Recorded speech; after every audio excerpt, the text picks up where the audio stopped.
Bismillahirrahmanirrahim. Kaum muslimin jemaah salat subuh Masjid Al-Khair rahimani rahimakumullah, para masyayikh kiram, bapak-bapak yang dimuliakan Allah Subhanahu wa taala. Uhaniukum bitahiyatil Islam, tahiyatun mubarakatun fid dunya wal akhirah. Assalamualaikum warahmatullahi wabarakatuh. Alhamdulillahirabbil alamin. Nahmaduhu wa nasta'inuhu wa nastaghfiruhu wa natubu ilaih wa na'udzu billahi min shururi anfusina wa sayyiati a'malina. Man yahdihillahu fala mudilla lahu wa man yudlil fala hadiya lahu. Asyhadu an la ilaha illallah wahdahu la syarika lahu wa asyhadu anna Muhammadan abduhu wa rasuluh safiyyuhu wa khaliluh. Allahumma salli wa sallim alaihi wa ala alihi wa ashabihi wa man tabi'ahum bi ihsani ila yaumiddin. Tsumma ma ba'd.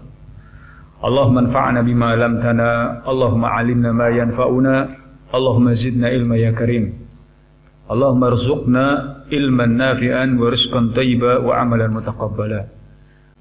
Allahumma rzuqna ikhlas fi aqwalina wa af'alina zahiran wa batina, Allahumma amin. Ma'asyiral muslimin, bapak-bapak, kaum muslimin rahimani rahimakumullah. Tentunya yang pertama kita sampaikan adalah rasa syukur kita kepada Allah Subhanahu wa taala. Alhamdulillah, kita memuji Allah Subhanahu wa taala yang masih memberikan hidayah taufik pada kita, yang masih menjaga kita, iman dan Islam kita dan anggota badan kita, sehingga Allah Subhanahu wa taala memudahkan aktivitas kita dalam beribadah kepadanya. Alhamdulillah, pada pagi hari ini tanggal 15 Rajab 1442 Hijriah, kembali kita dimudahkan Allah Subhanahu wa taala menghadiri salah satu ibadah yang sangat agung, salat subuh berjamaah. Kemudian kita masih dibimbing Allah untuk melanjutkan ibadah yang agung pula, yaitu tafaquh fid din. Jamaah rahimani rahimakumullah, kita memohon pada Allah, mengharap pada Allah, semoga yang kita amalkan, yang kita lakukan menjadi sebab datangnya keridhaan dan cintanya Allah Subhanahu wa taala kepada kita semua. Dan walaupun kita tidak memastikan bahwasanya Allah Subhanahu wa taala mencintai kita, kemudian kita bebas berbuat apa saja, tidak. Sebelum kita masuk materi, ada yang ingin kami sampaikan bahwa di antara alamat tanda cintanya Allah kepada seorang hamba, dan ini disebutkan oleh Imam Nawawi rahmatullahi alaihi rahmatan wasi'ah dalam kitabnya yang masyhur, kita mungkin punya di kita di rumah, di masjid kita juga mungkin ada, kitab Riyadhus Shalihin min kalami Sayyidil Mursalin. Dia menjelaskan alamatu hubbillahi lil abdi, tanda-tanda cintanya Allah kepada seorang hamba. Alamat bahwasanya Allah Subhanahu wa taala mencintai seorang hamba di dunia. Kemudian beliau membawakan nas Al-Qur'an. Artinya tanda ini bukan dari pemikiran manusia, bukan menurut saya, menurut antum, tapi langsung menurut Allah Subhanahu wa taala. Alamat tanda cintanya Allah kepada seorang hamba, kata beliau, di antaranya bukan satu-satunya, di antaranya adalah di antaranya hamba tersebut berjalan di atas syariat nabinya yang mulia sallallahu alaihi wasallam, atau ittiba'i Rasul sallallahu alaihi wasallam. Ketika di zaman Nabi Musa, hamba-hamba yang dicintai Allah adalah yang mengikuti Nabi Musa alaihissalam. Di zaman Nabi Isa, yang dicintai Allah adalah yang mengikuti Nabi Isa alaihissalam. Di zaman sekarang, di akhir zaman, setelah diutusnya Nabi Muhammad SAW, alamat bahwasanya manusia itu dicintai Allah adalah ittiba'un Nabi, atau mengamalkan syariatnya. Kemudian beliau berdalil dengan firman Allah Subhanahu wa taala, "Qul in kuntum tuhibbunallaha fattabi'uni yuhibbukumullah." Allah mengatakan yuhibbukumullah. Kalian akan dicintai Allah. Kapan? Ketika mengikuti Nabi yang mulia SAW. Artinya menjalankan syariat. Menjalankan syariat Islam. Syariat yang dibawa oleh Rasulullah SAW. Syariat yang turun dari Allah Subhanahu wa taala kepada nabinya sallallahu alaihi wasallam, kemudian dia imani, kemudian dia jalankan. Dan yang kedua, tidak mungkin kita bisa menjalankan syariatnya Nabi Muhammad kecuali dengan tafaqquh fid din, kecuali dengan ngaji, kecuali dengan menghadiri majelis ilmu. Sehingga alamat yang kedua bahwasanya Allah mencintai seorang hamba adalah ketika dia hobinya, senangnya tafaqquh fiddin. Artinya dia itu kalau menuntut ilmu itu punya semangat. May yuridillahu khairan yufaqihu fiddin. Dalam hadis yang sahih diriwayatkan Imam Bukhari, bahwasanya Rasulullah SAW mengatakan, siapa yang dihendaki Allah kebaikan, Allah cintai, maka Allah faqihkan dia dalam agama. Mudah untuk belajar ilmu agama. Itu yang pertama. Kemudian yang kedua yang ingin kami sampaikan adalah pembahasan ibadah kita dari kitab yang sangat ringkas. Kitab yang kita bahas adalah kitab Al-Wajiz fi Fiqh Sunnah wal Kitabil Aziz. Namanya saja Al-Wajiz, ringkasan.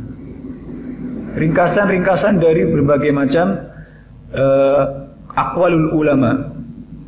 Sehingga jamaah rahimakumullah, sekarang kita berada di Kitabus Siyam, pembahasan tentang puasa. Nanti kalau kita dalam kehidupan kita menghadapi permasalahan dalam masalah bersuci atau taharah, silahkan buka lagi kitabnya, bukunya. Minimal buat jadi gerbang pertamanya. Minimal jadi pintu pertamanya. Kalau kita ada masalah dalam masalah ibadah sholat, buka lagi bukunya, kitabnya. Minimal jadi pintu pertamanya atau batu pertamanya. Kalau masalah janais juga sama. Minimal jadi ya kunci pertamanya. Dan kami sarankan juga, kami nasihatkan untuk mengetahui aqwal ulama yang lainnya, untuk mengetahui pendapat ulama yang lain ketika permasalahan tersebut terjadi khilaf.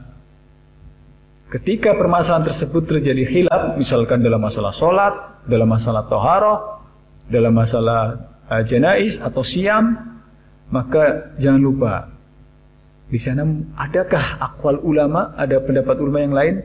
Sehingga ketika kita bisa mengetahui aqwal ulama yang lain, insya Allah hati kita akan semakin lapang.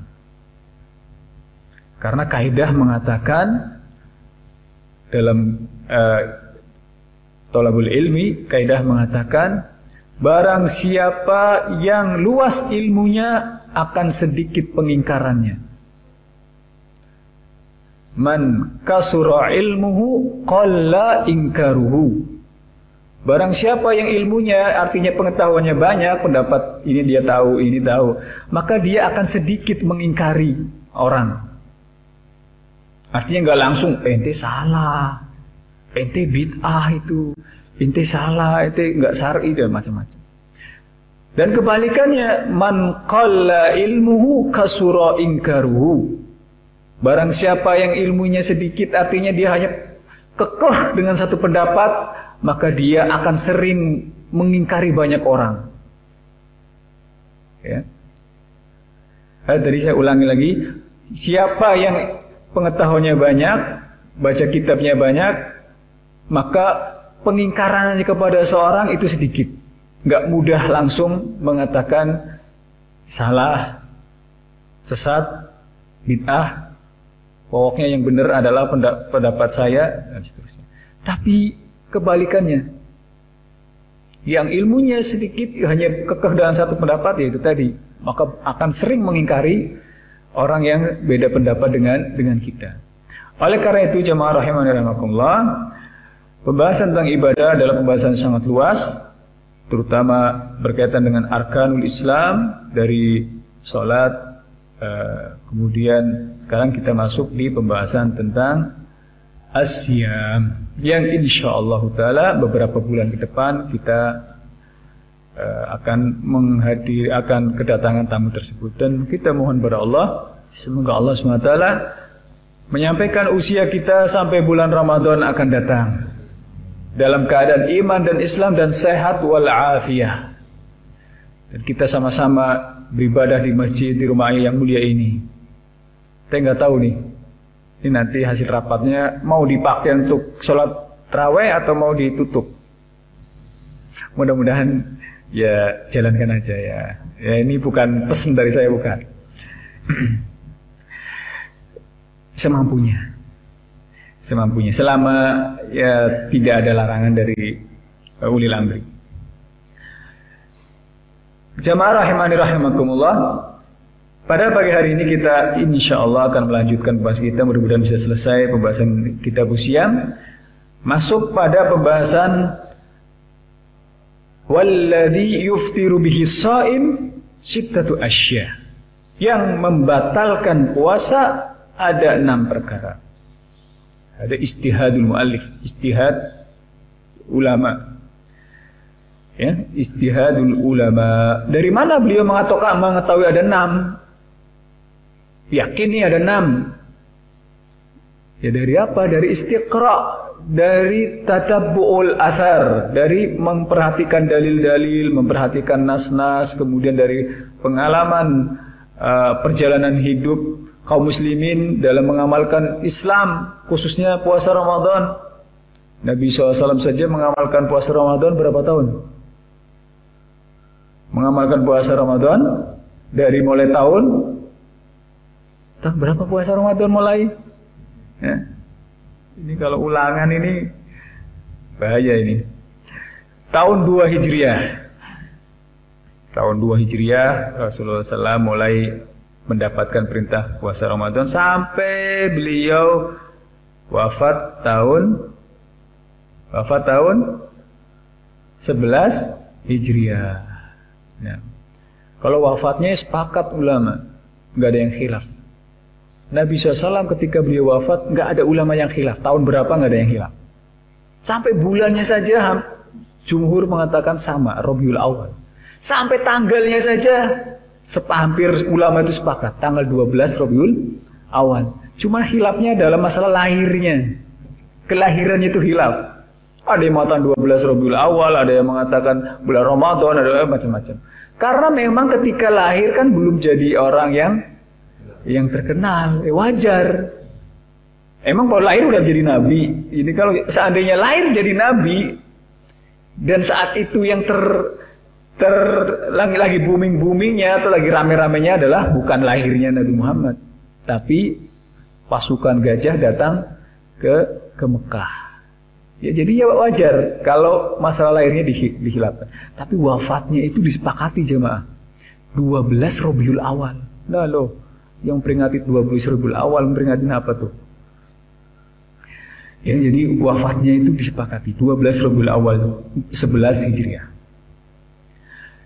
Kemudian beliau mengatakan, kita kembali ke pembahasan, yang membatalkan puasa itu adalah yang pertama al-aqlu wasyarbu amdan. Makan dan minum sengaja. Sengaja nih. Bagaimana kalau nggak sengaja? Kalau nggak sengaja, insya Allah hadiah. Innallaha tajawwasa li ummati an-nisyan. Allah mengampuni, tidak menghukum umatku ketika melakukan perkara itu karena lupa. Kalau sengaja ya batal. Sengaja itu batal. Namun kalau lupa insyaallah ta'ala mendapatkan rukhsah. Bahkan Nabi SAW mengatakan man nasiya wa huwa shaim fa'akala aw syarib falyatim saumah. Barang siapa yang lupa saking capeknya mungkin, saking banyak masalahnya, ternyata dia langsung yang ke dapur makan, langsung ke macam-macam dihabisin semuanya. Baru dia ingat, ya Allah, saya lagi puasa. Maka fa inna ma at'amahu Allah wa saqah. Maka sesungguhnya Allah lah yang beri makan kepada beliau dan beri minum. Mau nggak kayak gitu Pak? Enak banget ya kayaknya ya. Ya, nanti kita mau kalau lagi udah biasanya jam 1, jam 2 boleh gimana ya? Lupa saya mau lupa Cuman lupa nggak bisa dibuat-buat masalahnya. Kalau seandainya lupa bisa dibuat-buat mah saya juga mau ya gitu.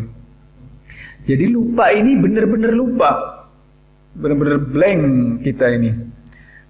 Kemudian yang kedua, al-qayyu amdan, muntah dengan sengaja. Muntah dengan sengaja itu membatalkan. Kita masukin tuh jari kita ke dalam. Ya. Memang betul kata para ahli kesehatan timur, di antara pengobatan adalah memuntahkan makanan. Betul. Dulu waktu kita belajar ilmu pengobatan timur, di antara cara mengobati seseorang adalah membuang makanan yang ada di dalam. Caranya apa? Dimuntahin. Karena kadang-kadang kita makanan yang gak sehat, ternyata nggak bisa, bukan nggak bisa, diprosesnya lama. Kan kadang gitu kan, ada kita makan pagi, sampai malam, sampai pagi lagi pas muntah masih kayak gitu juga. Contohnya makan apa? Makan batu. Ya apa batu? Kalau batu bukan makanan. Contohnya makanan-makanan yang instan-instan. Jadi anak kita biasanya itu makan pagi, misalkan makan apalah yang instan-instan, muntah kok kayak gitu aja, belum ada proses. Makanya menurut pengobatan timur itu begitu. Cara mengobati seorang itu adalah dimuntahkan. Tapi pas puasa disengaja dimuntahin, kata para ulama ini bisa membatalkan puasa. Bisa membatalkan puasa. Nabi SAW mengatakan, "Waman istaqa'a 'amdan falyaqdi." Barang siapa yang memuntahkan makanan sengaja, maka dia itu harus mengqadha. Artinya batal puasanya, harus diganti di hari yang lain. Kemudian yang berikutnya, yang keempat dan kelima, yang pertama tadi makan dan minum sengaja, yang ketiga muntah dengan sengaja, yang keempat kelima al-haidu wa nifas, yaitu haid dan nifas. Dan ini kata para ulama ijma, ini perkara yang disepakati, ijma, enggak ada khilaf. Kemudian yang keenam adalah al-jima. Ini hubungan suami istri. Jadi hubungan suami istri itu membatalkan puasa. Wa illam inzal, walaupun tidak keluar. Lalu bagaimana Ustaz kalau hubungannya bukan suami istri?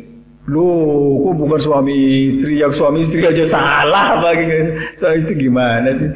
Dosa tambah dosa lagi. Lah kan di sini katanya hubungan suami istri. Ini mendingan yang bukan suami istri aja. Nah, ini pemahaman yang keliru. Ya.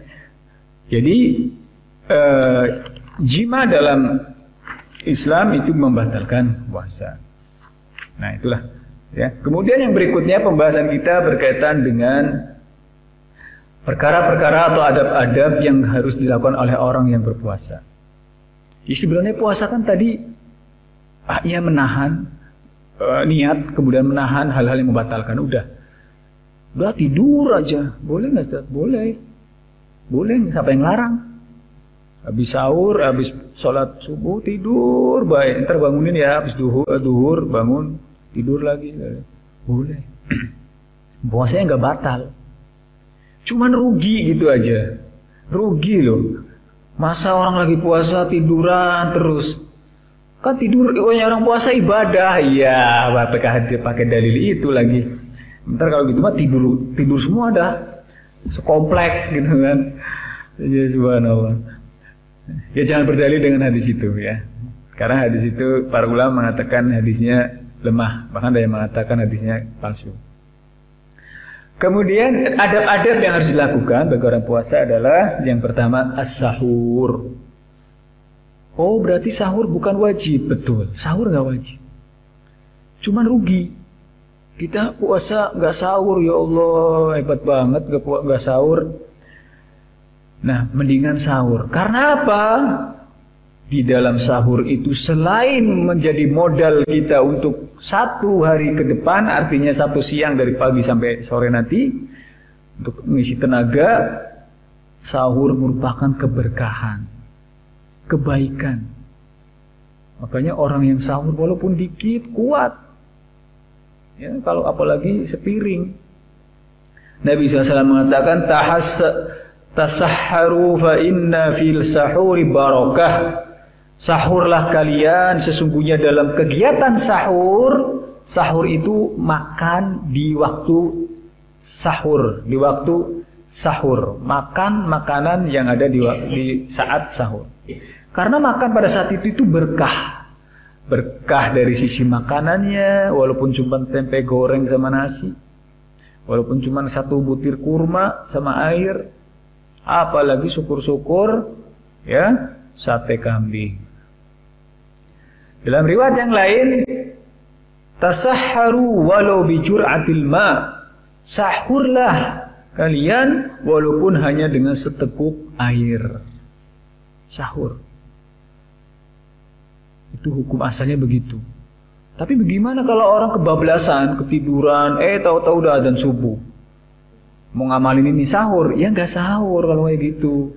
Kalau sahur, kalau sahurnya pas adzan subuh, bukan puasa namanya. Makan, sarapan itu. Ya, jadi itu adab yang pertama. Dan adab-adab yang lainnya yang harus kita tunaikan, yang berikutnya adalah al-kafu 'anil lahwi war rafas. Jagalah lisan kita. Ya. Dari perkara-perkara yang sia-sia, jaga lisan, jaga perbuatan. Sayang ibadah kita ini. Kadang-kadang ada yang jamaah atau kaum muslimin secara umum ya, ada yang orang-orang awam saking ya mungkin dari hatinya juga antara terpaksa dan gak enak gitu. Gak enaknya apa? Yang lain pada puasa. Terpaksanya apa ya? Terpaksanya karena saya orang muslim, saya nggak puasa, nggak enak juga.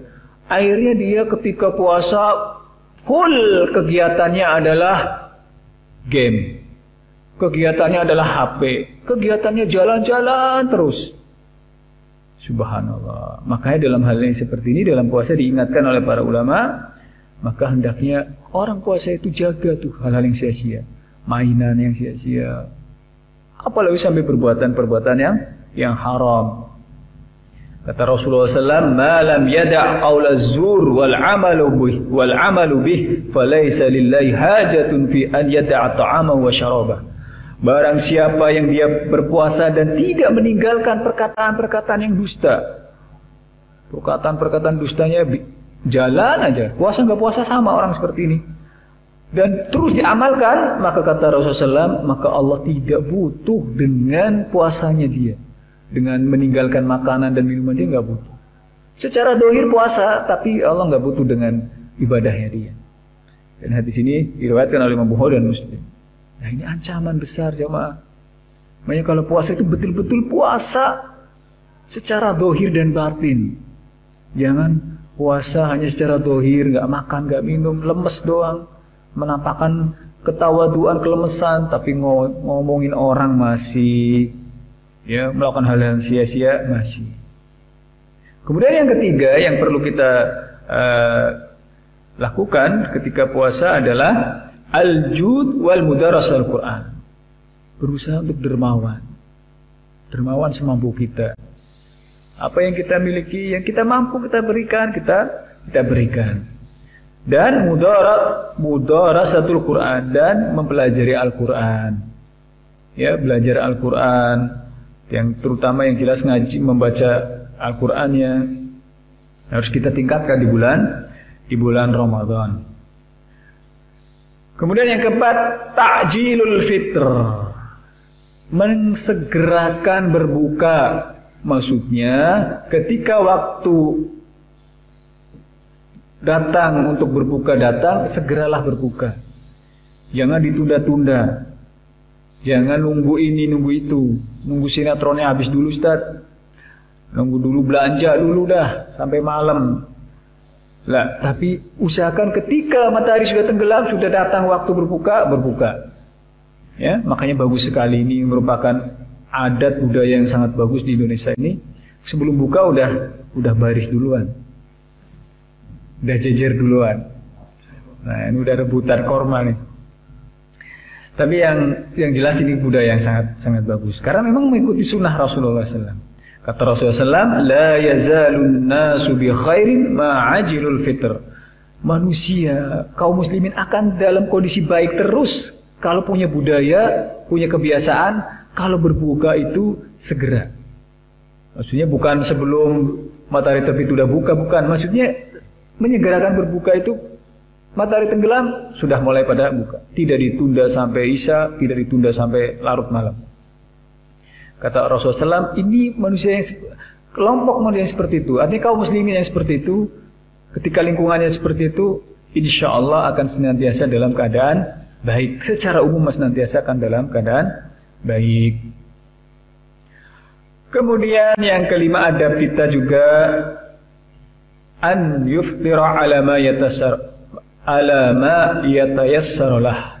Biasakan berbuka dengan yang mudah-mudah saja. Gak usah repot-repot. Kita setiap mau buka selalu ke pasar. Setiap mau buka selalu belanja ke bulanan. Biasa aja. Kalau bisa ya belanja buat 2 hari, 3 hari. Ya. Artinya hal-hal yang mudah yang bisa kita konsumsi yang mudah-mudah itu yang kita lakukan. Gak usah kita harus spesial kalau buka, harus menunya dari restoran ini, dari rumah makan ini, nggak harus. Ya kalau ada ya alhamdulillah. Kalau disediain, apalagi gratis. Kemudian yang keenam, ad-du'a indal fitr. Biasakan berdoa ketika berbuka puasa. Berdoa ketika berbuka puasa. Nah, dengan berdoa yang salah satu hadis yang diriwayatkan oleh Imam Abu Dawud, Nabi SAW mengatakan apabila engkau berbuka mengucapkan dhahabat dama'u wabtaladil uruq wa thabatal ajru insyaallah. Itu doa itu tentunya perlu kita amalkan, kita praktekkan. Secara umum orang yang berpuasa itu doanya mustajab. Kalau kita puasa itu banyak berdoa, bukan hanya ketika mau berbuka saja. Baik. Kemudian pembahasan kita mudah-mudahan bisa mudah ya dipahami ya. Dan insya Allah karena ada yang sudah mengamalkan puasa Ramadan hampir 20 tahun, 30 tahun, 50 tahun. Alhamdulillah. Ini pokoknya udah pengalaman banget lah. Kemudian yang berikutnya ini di sini hanya mengingatkan lagi.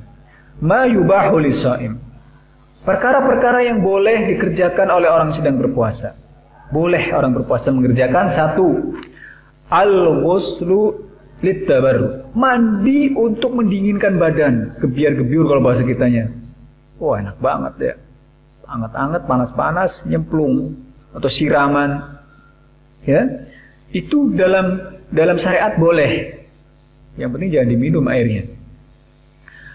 Laqad ra'aitu Rasulullah sallallahu bil 'ad yasubbu 'ala rasil ma. Sungguh kami dulu melihat Rasulullah di daerah Al-Arad, beliau menyiram kepalanya dengan air. Padahal beliau dalam kondisi berpuasa. Dan kondisi saat itu sedang panas. Maka boleh. Kayaknya gerah banget nyali puasa 1 Ramadan, 2 Ramadan. Kan biasanya kan 1 Ramadan itu kayaknya panjang banget. Yang cepatnya tanggal berapa biasanya? 30 Ramadan, udah cepet banget. Apalagi udah nunggu keputusan pemerintah besok Syawal apa enggak ya. Nah, kalau 1 Ramadan itu biasanya lama banget nih. Apalagi setahun jarang puasa sunnah. Ya, puasa sunnah kalau ada hajat aja. Jarang puasa sunnah 1 tahun. Datang puasa Ramadan, hari pertama, subhanallah. Ini kayaknya benar-benar ujian ini kayaknya nih. Udah panas, panjang, waktu kayaknya nggak jalan, matahari kayaknya di atas aja, ini kok gerak. Lagi-lagi lihat jam, lihat jam. Ini muadzin mana sih nggak ada nih kayak. Ya Allah. Biasanya 1 Ramadan tuh, ntar 2 Ramadan beda, 3 Ramadan beda. Nah, kalau seandainya kita butuh untuk mendinginkan badan kita, untuk siram-siraman, Untuk renang misalkan, alhamdulillah apalagi jamaah diberi nikmat oleh Allah, ada kolam renang yang luas banget di sana di bawah, gratisan, kan lumayan dari sana ujung sampai ujung. Alhamdulillah itu nikmatnya, pemandangan yang indah. Maka boleh dalam Islam itu boleh, ya dalam Islam boleh. Kemudian yang dibolehkan yang kedua adalah al-madmadah wal intinsyaq. Boleh kita kumur-kumur. Boleh kita kumur-kumur. Tapi kalau ragu-ragu ya udah nggak usah lah. Karena banyak-banyakan orang udah kumur-kumur ragu-ragu. Ini jangan-jangan ada air 0,0%, 0,01% nih, jangan-jangan ada nih nyelip di sini, jangan-jangan ini masuk nih. Ya kalau was-was kayak gitu mendingan jangan kan. Karena Rasulullah SAW mengatakan da' ma yaribuk ila ma la yaribuk. Tinggalkan perkara yang meragukan. Tapi aslinya berkumur-kumur, kita masukkan air ke hidung, ya misalkan lagi ada masalah di hidung, boleh dengan catatan min ghairi mubalaghah, dengan catatan tanpa berlebihan. Sengaja dimasukin yang banyak, tahan di dalam, nggak dikeluarin, baru berapa menit dikeluarin. Yang jelas boleh. Kemudian yang ketiga, nah ini masalah khilaf. Yang boleh dikerjakan oleh puasa adalah hijamah berbekam. Ini masalah ini khilaf. Masya Allah, khilaf para ulama. Maka kami katakan di sini, sebagian ulama dari madhab seperti madhab Hanabilah boleh membolehkan hijamah. Boleh berhijamah. Mereka berdalil dengan hadis, ihtajaman Nabi sallallahu alaihi wasallam wa huwa sha'im. Rasulullah SAW dahulu pernah berhijamah padahal beliau sedang berpuasa. Hadis ini diriwayatkan oleh Imam Abu Dawud, Imam At-Tirmidzi. Di dalam ada tambahan riwayat wahwa muhrim, ketika itu beliau sedang umroh. Jadi ini dalil yang digunakan ulama yang membolehkan berbekam ketika puasa. Lalu bagaimana dengan ulama yang lain yang melarang? Mereka berdalil dengan hadis Nabi SAW, aftarul hajim wal mahjum. Batallah puasa orang yang membekam dan yang dibekam. Loh, kok yang ini haram, yang ini boleh, atau yang ini batal, yang ini nggak batal? Kok bisa begitu? Kontradiktif begitu. Maka kalau begini bagaimana caranya? Maka yang seperti ini harus dirojihkan. Kita harus merojihkan salah satu. Ketika kita mengikuti pendapat ini, maka pendapat yang dikuatkan oleh mu'alif adalah bolehnya berbekam ketika berpuasa. Nah, dengan dalil tersebut. Kemudian yang keempat, al-qublah wal mubasyarah liman qadara ala dhabti nafsi. Boleh memegang, mencium, tentunya yang mahram ya istrinya. Di sini pembahasannya boleh mencium, boleh memegang selama dia bisa menahan syahwatnya. Maksudnya kepada istrinya, bukan kepada wanita lain. Kalau wanita lain ya haram jelas. Walaupun bisa nahan syahwatnya tetap haram. Jadi kepada istrinya, seandainya istri kita pulang kerja, mau berangkat kerja, kemudian istri kita bilang, pamitan dulu bang, mas, kang, kemudian kita cium tangannya, kita dicium tangannya sama beliau, atau kita mencium keningnya, boleh. Ya, pendapat ini yang dikuatkan. Kemudian yang berikutnya, boleh bagi orang yang berpuasa an yusbiha junub. Dalam kondisi pagi ketika bangun tidur sudah matahari sudah terbit dalam kondisi junub, itu boleh. Maka dalam kondisi itu dia langsung mandi. Misal contoh, malam hari dia junub, ketiduran sampai matahari terbit. Berarti kan kondisi waktu puasa ini dia dalam kondisi junub nih. Maka yang saat itu boleh dia berpuasa dengan catatan itu tadi, dia harus mandi janabah, ya. Atau lagi puasa siang-siang tentunya. Kemudian dia junub, entah mimpi ya, entah mimpi basah atau apa, bangun-bangun junub nggak sengaja tentunya, maka kondisi seperti ini tidak membatalkan puasa dan dia harus mandi junub. Kemudian yang berikutnya al-wisol ila sahar. Al-wisol ila sahar, dan ini sekali lagi yang keenam ini juga khilaf para ulama. Apakah boleh melanjutkan puasa sampai sahur? Artinya ketika maghrib nggak usah buka, saya mau baca Quran terus, saya mau ibadah lagi sampai sahur, nanti saya baru sahur lagi. Nah, ini khilaf para ulama. Di sini beliau menguatkan bahwasanya pendapat ini boleh. Namun nanti kita akan menjumpai beberapa ulama mengatakan makruh, nggak boleh, dimakruhkan, ya, dibenci, tidak disukai. Bahwasanya ketika orang puasa itu harusnya bukalah di awal, kemudian kalau mau ibadah ya lanjutkan ibadah. Namun sekali lagi beliau membawakan dalil tentang dibolehkannya orang yang berpuasa melanjutkan sampai sahur. Kemudian yang ketujuh, siwak dan tib dan adhan alkohol. Bolehnya dia bersiwak, wangi-wangian, ya, boleh bersiwak atau gosok gigi atau yang semisal dengan itu. Ya, jamaah rahimakumullah, sedikit lagi. Kemudian kita akan membahas tentang siyamut tatawwu, puasa-puasa yang sunnah. Puasa-puasa yang sunnah yang pertama, sittatu minasyawwal, puasa 6 hari di bulan Syawal.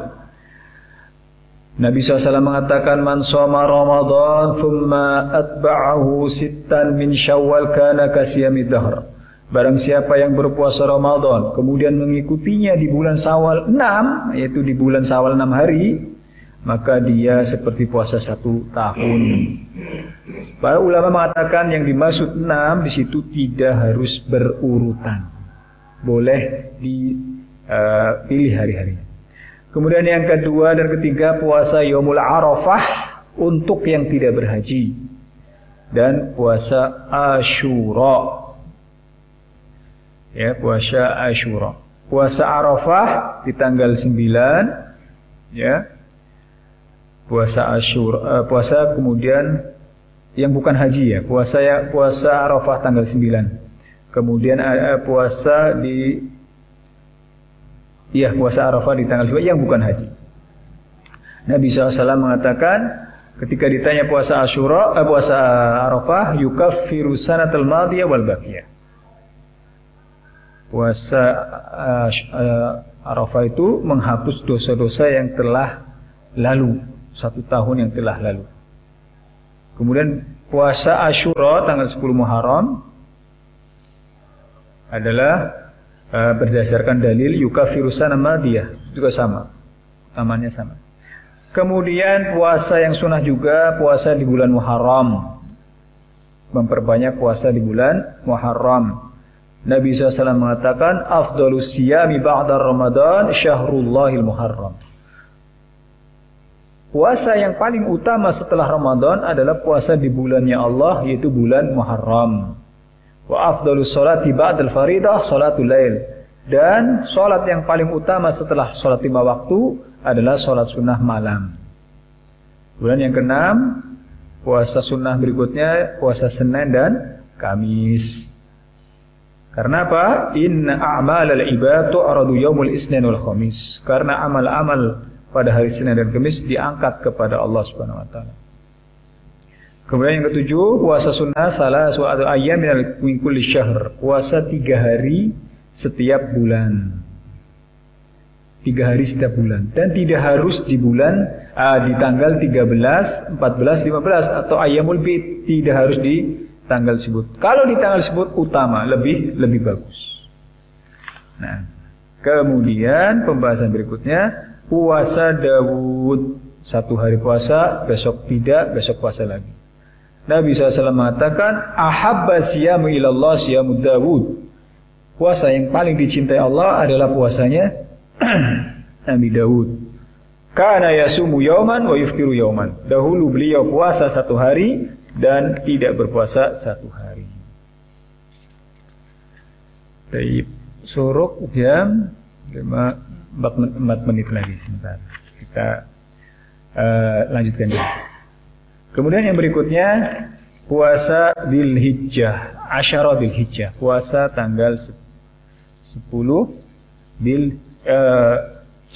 hari di bulan Dzulhijjah. 10 hari di bulan. Nah, puasa 10 hari di bulan Dzulhijjah. Kayaknya nggak nyampe nih kalau misalkan diselesaikan, tinggal sedikit lagi. Mau diselesaikan aja atau buat pertemuan berikutnya? Tinggal hari-hari yang dilarang, hari-hari yang dilarang berpuasa. Selesaikan aja ya, sedikit lagi ya. Hari-hari yang dilarang untuk berpuasa, yang pertama yaumani aidain, 2 hari Id, hari Idul Fitri dan hari Idul Adha. Itu dilarang puasa. Kemudian yang kedua ayyamut tasyrik, hari-hari tasyrik, yaitu hari-hari menyembelih, tanggal 11, 12, 13 Dzulhijjah. Kemudian yang ketiga yaumul jum'ah munfaridan, larangan puasa mengkhususkan hari Jumat sendirian. Mengkhususkan hari Jumat sendirian. Sabtunya enggak, Kamisnya enggak, dikhususkan. Nabi SAW mengatakan la yasumu ahadukum yaumul jum'ah illa yauma qabla aw ba'da. Janganlah di antara kalian berpuasa di hari Jumat saja kecuali sebelumnya sudah puasa atau nanti setelah Jumat atau Sabtunya berpuasa. Yang keempat, hari yang dilarang puasa adalah hari Sabtu sendirian. Mengkhususkan puasa di hari Sabtu sendirian. Nabi SAW la tasumu yaumus sabt illa fima iftarada alaikum. Janganlah kalian berpuasa di hari Sabtu kecuali hari itu ada puasa wajib. Ya. Seperti itu. Kecuali situ ada hari yang wajib. Kecuali ada yang mewajibkannya. Maksudnya misalkan karena Ramadan atau pas lagi Asyura dan seterusnya. Kemudian mengkhususkan puasa setengah di bulan Sa'ban, 15, 16 sampai seterusnya, liman lam yakun ada, bagi orang yang nggak pernah puasa. Jarang puasa sunnah, tiba-tiba pas tanggal 15 Sa'ban, 16 Sa'ban mulai latihan puasa. Start duluan dia menjelang Ramadan. Maka yang seperti ini dilarang. Kemudian yang keenam, yaumus syak, puasa di hari yang meragukan. Besok 1 Ramadan atau masih 30 Sa'ban, ragu. Untuk hati-hati, mendingan saya puasa barangkali besok 1 Ramadan. Ya, yang seperti ini dilarang. Kata sahabat yang mulia, man shoma yaumul ladzi syaqqa fihi faqad asa Abul Qasim. Barang siapa yang puasa di hari yang meragukan, maka sungguh dia bermaksiat kepada Rasulullah SAW. Kemudian yang terakhir puasa dahar, puasa terus, nggak ada bukanya. Hari ini puasa, besok puasa terus. Yang seperti ini dilarang. Ya, yang seperti ini dilarang. Kemudian yang berikutnya, puasanya seorang wanita ketika tidak ada izin dari suaminya.